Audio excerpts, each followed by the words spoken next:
Dekat tangan saya ni adalah 1 dinar public gold. 1 dinar ni berat dia 4.25 gram. Tahun lepas harga 1 dinar ni RM1,700. Tapi hari ni 1 dinar yang sama, berat dia tak berkurang dan tak bertambah, dah mencecah RM2,600. Macam mana nak dapatkan 1 dinar ni?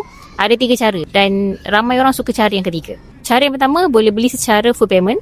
Cara yang kedua, boleh lock harga hari ni dan bayar selama 10 bulan.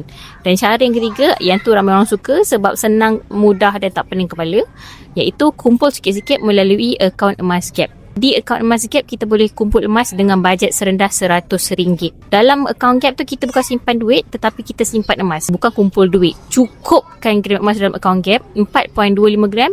1 dinar ni boleh dikeluarkan, difizicalkan dan simpan sendiri. Ramai orang suka akaun Gap ni sebab dia murah dan bukan komitmen bulanan. Ada duit boleh simpan, tak ada duit tak simpan pun tak apa. Jadi kalau tuan-puan nak saya bantu untuk dapatkan 1 dinar ni dengan salah satu cara yang saya sharekan tadi, boleh hubungi saya untuk saya guide cara-cara ni.